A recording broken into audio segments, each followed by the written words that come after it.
नमस्कार सभी को। एक मैटर चल रहा है ईडब्ल्यूएस से रिलेटेड।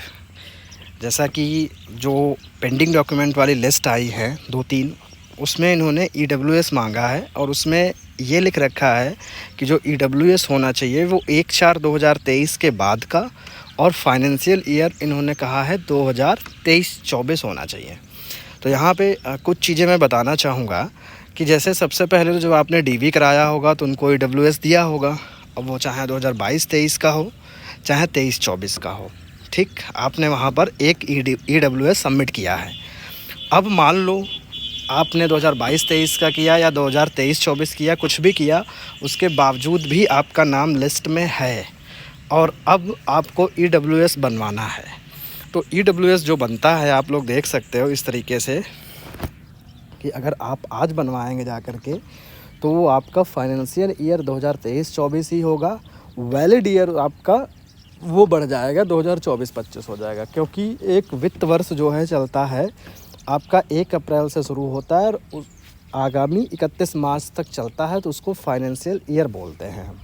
तो यहाँ पर जैसे देख सकते हो ये भाई साहब का जो है ईडब्ल्यूएस जो बना था वो 30 तारीख को बना है, 30/1/2024, और यानी ये 23-24 इनका चल रहा था। ईयर कौन सा था? 23-24। तब इन्होंने 30 को जब बनवाया तो 23-24 में अगर हम बनवाते हैं तो वो हमारा वित्तीय वर्ष क्या होगा? 2022-23, क्योंकि पिछले वित्तीय वर्ष के आधार पर ही हमारा ईडब्ल्यूएस बनता है। जैसा कि आप लोग देख सकते हो, वैलिड फॉर द ईयर 2023-24, मतलब ये जो है इनका 30/1/2024 को बनवाया और ये 31 मार्च 2024 तक वैलिड है, उसके बाद ये बेकार हो जाएगा। अब इसमें जैसे लिखा भी है नीचे, आप लोग देख सकते हो, फाइनेंशियल ईयर इसमें जो दिया है नीचे वो क्या दिया है? 2022-23। नीचे जो दिया है वो क्या दिया है? 2022-23। ये नीचे दिया देख सकते हो आप लोग, below ₹8 lakh only for the financial year 2022-23। एक तो ये है, एक और ऐसा ही है, ये देखो दूसरा, इसमें भी देखो सबसे ऊपर क्या लिखा है? Valid for the year 2024। इन्होंने 2023-24 ना लिख करके इन्होंने 2024 लिख दिया, लेकिन फाइनेंशियल ईयर क्या है? 2022-23।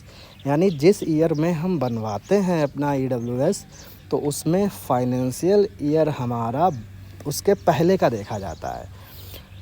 अब इन्होंने फाइनेंशियल ईयर का मांगा है, ठीक है, वैलिड ईयर की बात नहीं कर रहा है। ये कह रहा है कि वित्तीय वर्ष 2023-24 का होना चाहिए। तो ऑब्वियस सी बात है अब आप बनवाओगे, क्योंकि अब वित्तीय वर्ष शुरू हो चुका है 2024-25, यानी 1 अप्रैल 2024 से 31 मार्च 2025 तक जो चलेगा, तो वो ईयर है आपका 2024 और 25।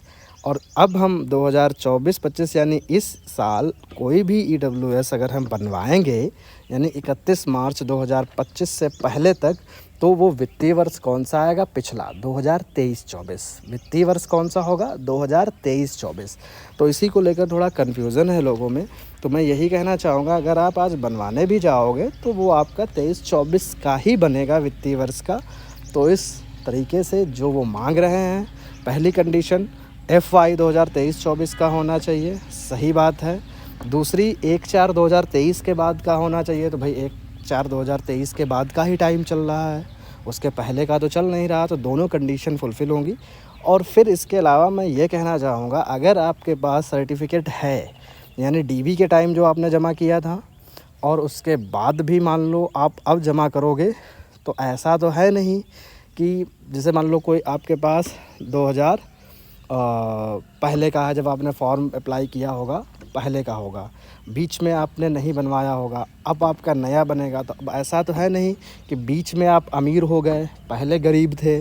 गरीब का मतलब यहाँ पे समझ लो इनके हिसाब से, मतलब इनका भाई जो ईडब्ल्यूएस वो इकोनॉमिकली वीकर सेक्शन के लिए है। तो ऐसा तो है नहीं पहले आप वीकर थे, बाद में आप रिच हो गए, फिर आप वीकर हो गए। तो इन सब से ज्वाइनिंग नहीं रुकती है। जैसे लोग टेंशन में हैं, सर ऐसा तो नहीं कैंडिडेचर कैंसिल हो जाएगा, तो ये एक छोटा सा रीज़न होता है, इसके बेस पे ज्वाइनिंग कैंसिल कभी नहीं होती, कभी भी आपका कैंडिडेचर कैंसिल नहीं होगा।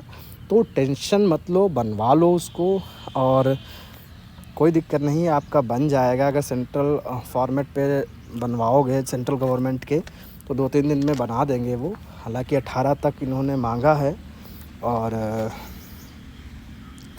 18 तो भाई आ गई है, अब 1-2 दिन ही बचे हैं।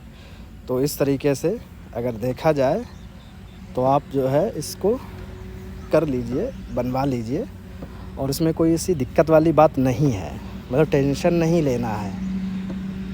अब वो अपने सेटिस्फेक्शन के लिए मांग रहे हैं। अब इस समय काम तो ज़ोरों से चल रहा है ऑफिस में, क्योंकि वो जो आपने डीवी उस समय कराया था जल्दबाजी में, तो अलग अलग प्लेसेस पे, और जानते ही हो किस तरीके से डीवी हुआ था।